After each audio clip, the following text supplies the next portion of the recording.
Assalamualaikum warahmatullahi wabarakatuh. Ketemu lagi di Ramadan Family Diary. Selamat menunaikan ibadah puasa. Selamat menjalankan ibadah puasa bagi kalian semua yang menjalankan. Hari ini, video kali ini video yang yang beda dari video-video di Ramadan Family Channel ini. Hari ini aku mau ngejelasin tipe cowok Turki itu kayak gimana sih. Tipe cowok Turki itu kayak gimana sih, terus dia itu kebiasaannya itu di Turki kayak gimana sih. Nah, kalau pengen tahu, dengerin aku terus sampai habis. Nanti aku bakal jelasin, tapi aku mau disclaimer dulu. Say hello.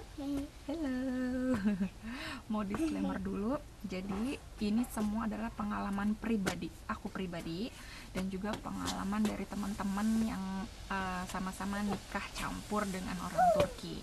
Jadi pengalaman ini aku kumpulin, nggak semua, nggak lengkap. Aku udah bikin listnya semua di sini. Nih, ini semua listnya. Aku cuman bikin detail-detailnya aja. Mungkin akan aku perjelas. Kalau aku jelasin dari A sampai Z mungkin akan panjang banget videonya, dan mungkin akan ngebosenin juga bagi yang nonton. Jadi aku mau ngejelasin tipe-tipe cowok Turki, Yang pertama, rata-rata cowok Turki itu çok duygusal. Artinya itu orang-orangnya tuh peka, terlalu sensitif. Misalkan nih aku kasih contoh ya. Misalkan terlalu sensitifnya tuh, misalkan ada orang yang ngatain dia, terus ada orang yang ngambil hak asasinya mereka itu bisa emosinya itu lebih cepat meluap gitu, darahnya naik, gak ngerti kenapa.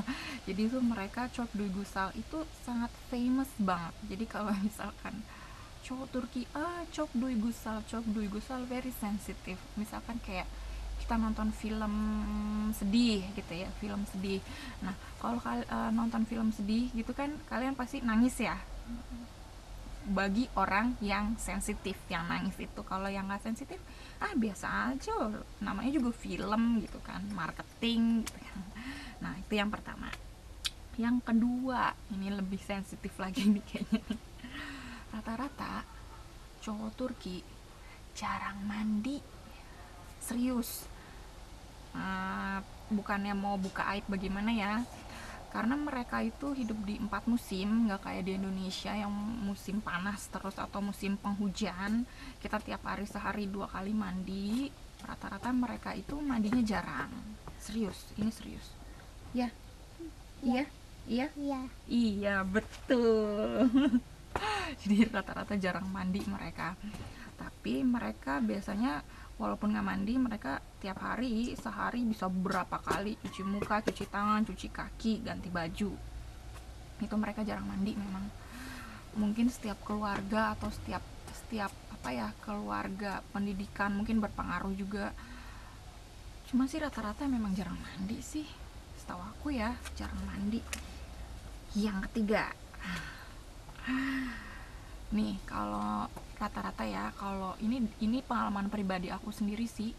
Biasanya suamiku itu kalau lagi weekend itu senangnya tuh di rumah, senangnya tuh tidur. Jadi tuh bukan cuma suamiku, keluarganya dia, terus ada juga temanku yang sesama nikah campur. Jadi tuh orang Turki, cowok Turki tuh rata-rata kalau misalkan lagi weekend tuh lagi lagi nggak kerja lah, ibaratnya lagi off gitu, mereka tuh sukanya di rumah gitu, nggak ke mall atau bagaimana. Dia sukanya di rumah terus tidur. Dia senang banget tidur tuh, suamiku senang banget tidur. Dia tuh nggak suka tuh yang tempat keramaian, tuh kurang suka memang.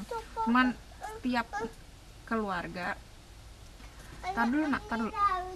setiap keluarga, oke, tur baiklah. Jadi setiap keluarga pendidikan itu pasti akan berbeda sih, nggak semuanya bisa dipukul rata ya. Ada juga yang suka jalan, ada juga yang suka nongkrong, ada banyak. Cuman kalau dari pengalamanku pribadi, aku kenal beberapa teman-temannya dia juga, cuman kenal ya, mereka emang rata-rata kalau misalkan lagi weekend tuh senangnya di rumah ngabisin waktu sama keluarga, senangnya tidur, dia tuh seneng banget tidur. Sekarang lanjut ke nomor 4. Jadi ini lebih sensitif sih. Rata-rata cowok Turki itu mereka itu sifatnya keras.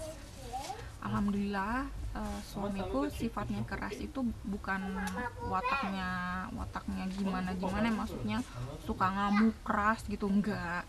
Alhamdulillah tuh kerasnya itu karena berprinsipnya tuh keras. Misalkan kalau udah A dia nggak akan ke B, dia akan ke A, kecuali memang bener-bener dia salah harus B terus dijelasin ya dia akan ke B pasti. Dia kenapa wataknya keras, karena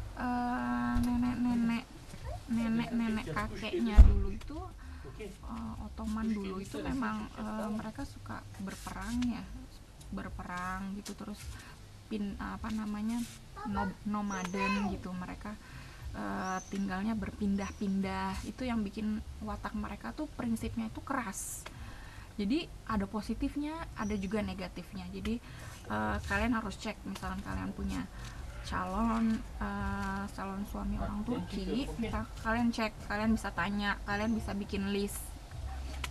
Lanjut lagi ya, yang nomor 5. Nomor 5 apa ya? Ini lebih, oh ya, aku mau ngejelasin deh. Cowok Turki, misalkan nih kalian udah nikah sama orang Turki, mereka itu nggak akan manggil nama, misalkan nama aku Melina gitu, Meli gitu ya, manggil sih. Dia tuh biasanya manggil temennya kah, atau manggil adeknya kah, atau manggil ibunya, atau manggil istrinya. Jadi kayak manggil manis banget, semanis gula.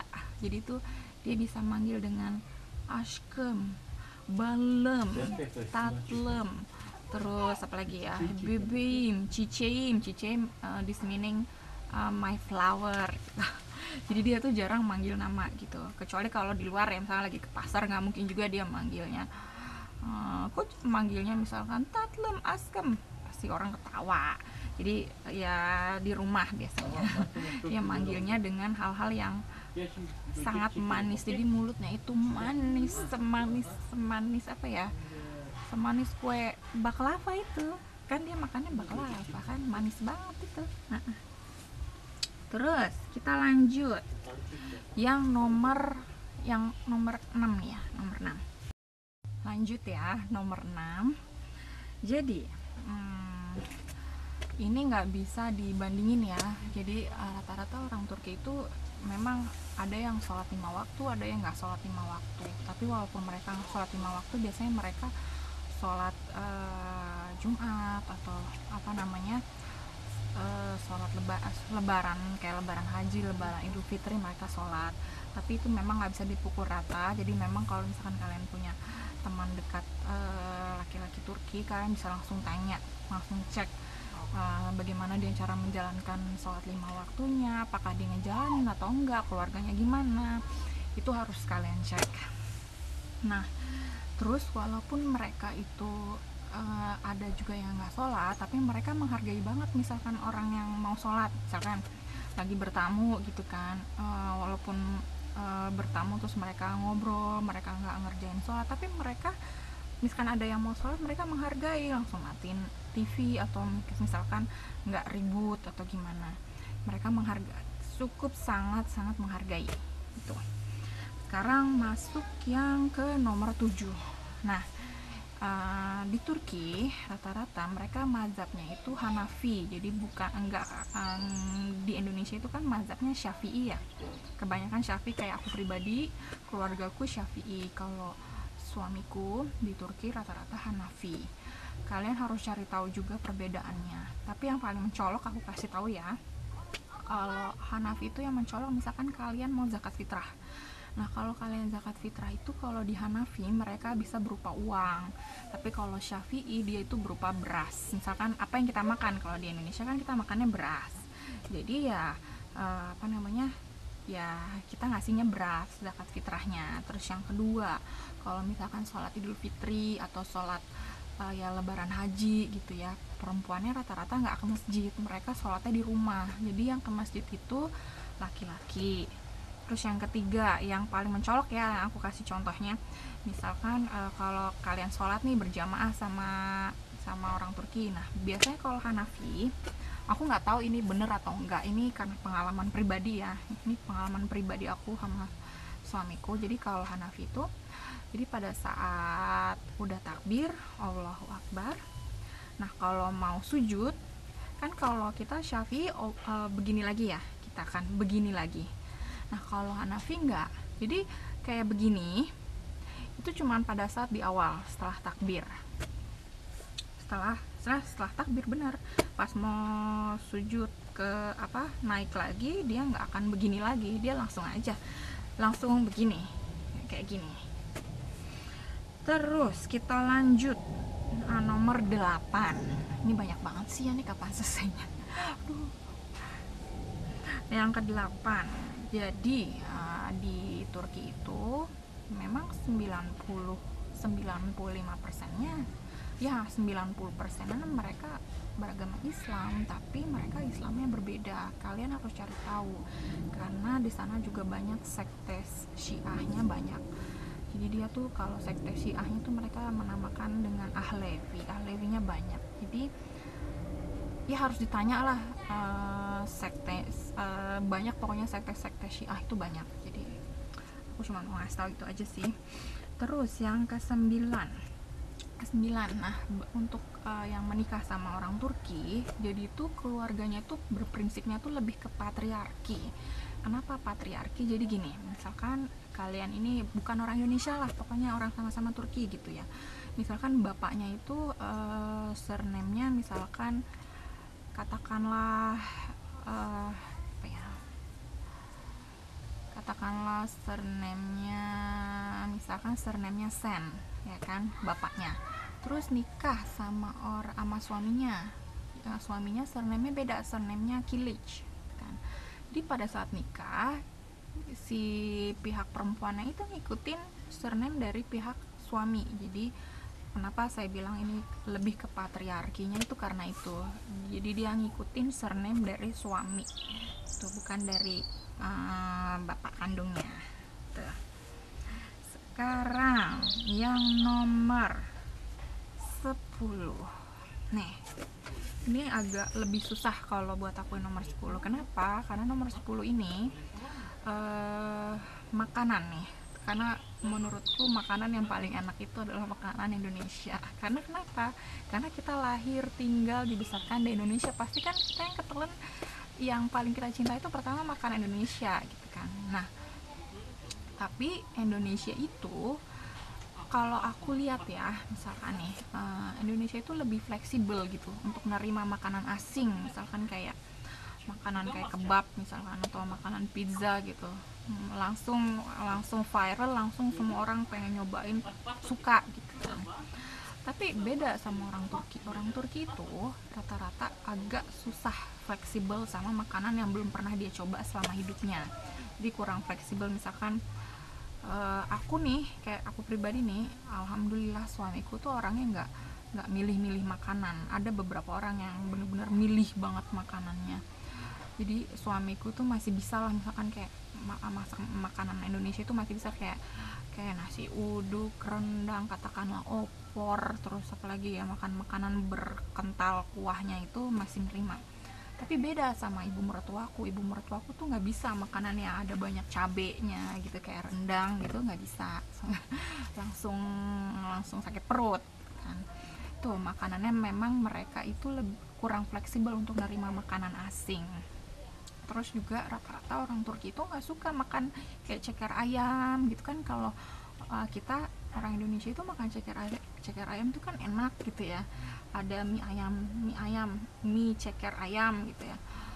Terus suamiku tuh nggak bisa, geli gitu ngeliatin ceker ayam. Sama juga kayak kulit ayam, kita kan kalau bikin sate kadang kita masukin kulit ayamnya juga kan, kita campur sama daging. Nah suami nggak bisa tuh makan kulit ayam, jadi mereka tuh geli gitu. Jadi lebih ke memang kurang fleksibelnya sih. Cuman alhamdulillah suamiku masih mau nerima makanan yang lain gitu. Tapi kalau keluarganya memang nggak semua. Jadi memang suamiku tuh emang lebih unik sih. dia masih mau makan makanan asing. Terus kita lanjut, sekarang tuh nomor berapa ya, lupa, gara-gara digangguin sama suami. Pindah ke kamar sekarang dari taman.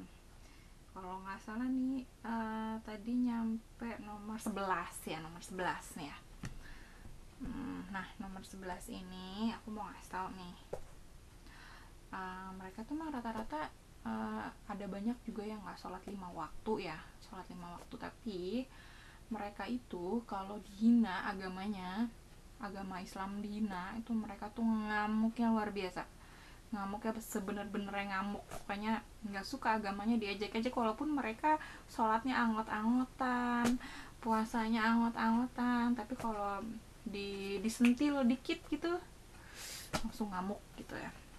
Nomor 12, sekarang nomor 12. Nah, rata-rata orang Turki itu nasionalismenya itu tinggi, tingkat tinggi. Kenapa? Karena coba deh kalau kalian misalkan bertamu ke rumah Turki, mungkin nggak bisa dipukul rata. Ini sekali lagi ini nggak bisa dipukul rata. Jadi rumah-rumahnya itu semuanya tuh ada bendera negaranya gitu, sampai di rumahnya, di dalam rumahnya, terus di dinding, di hiasan dindingnya, terus di luar bendera, semuanya bendera negaranya deh pokoknya. Saking nasionalismenya itu tinggi gitu, cintanya sama negaranya tinggi banget.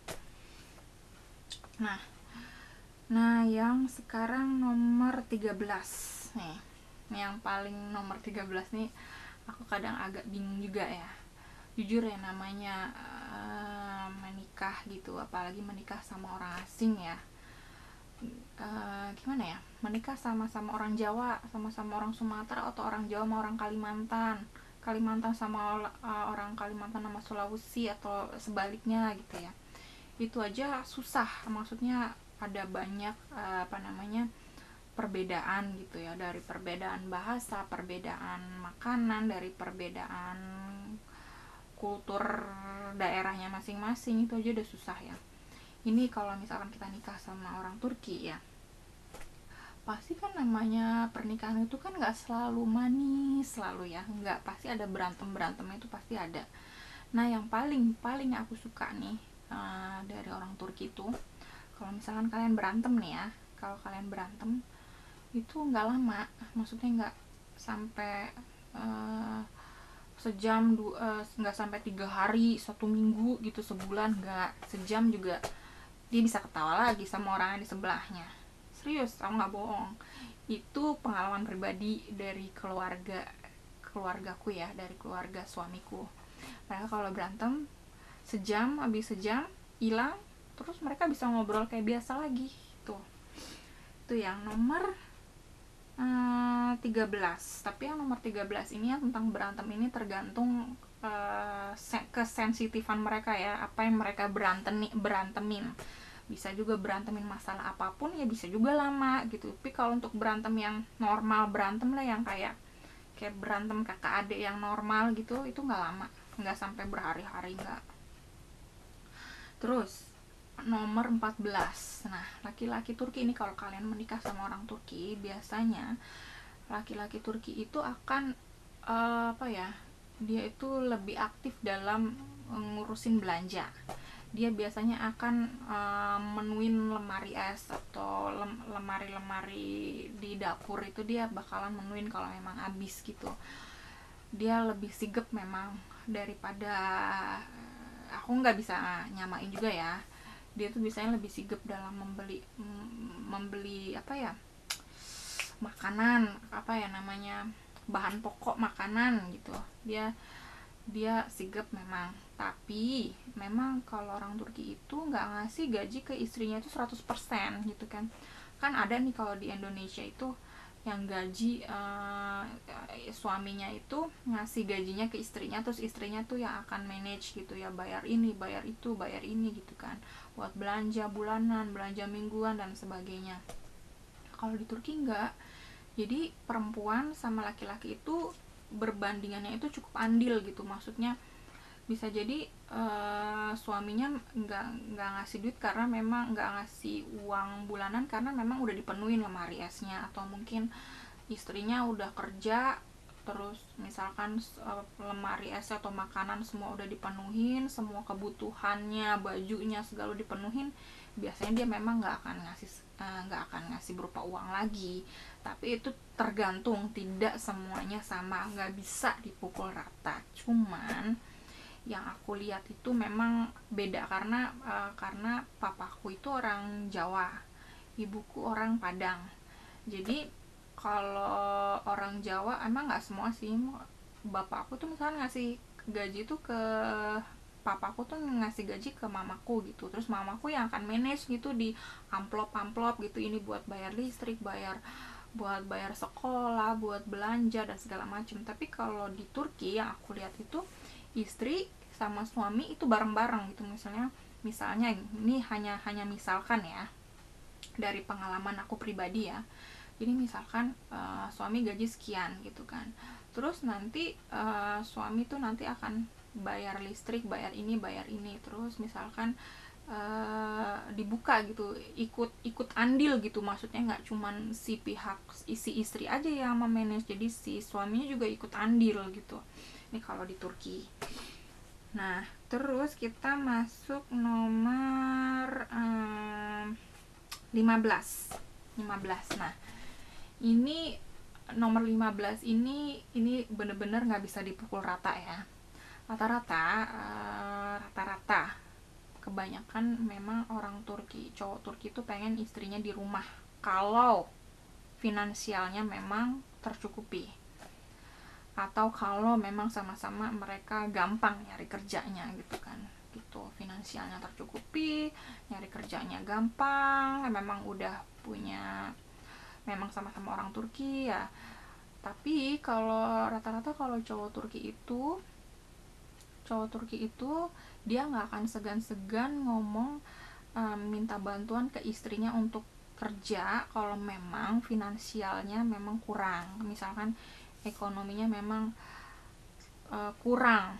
Biasanya dia akan kelilipan, biasanya dia akan nggak segan-segan langsung ngomong, bantuin aku dong cari nafkah gitu, biasanya dia akan ngomong. Tapi ada juga dari temanku juga, dia nggak mau istrinya kerja gitu, maunya ngurus anak gitu. Memang kalau anaknya mungkin udah 3, 4 gitu ya, nggak, karena di Turki sendiri nggak ada yang namanya istilah pembantu ya. Kalau yang punya pembantu itu memang orang-orang kaya, yang bener ya kaya lah pokoknya, yang gaji pembantunya aja sama kayak gaji pegawai di bank gitu loh, maksudnya memang mahal, nggak semua orang bisa bayar itu pegawai.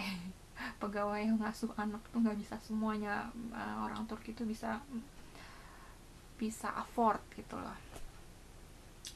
Terus kita nomor ke 16. Nah kalau misalkan kalian ke Turki nih ya, kalian pasti sering banget ngelihat erkek coiffure.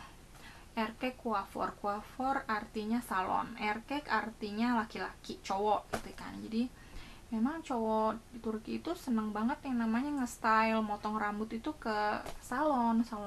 Ada banyak juga istrinya yang nungguin, misalkan istrinya belanja, suaminya gitu ke salon gitu, motong rambut atau mau nge-stylist rambut gitu, banyak.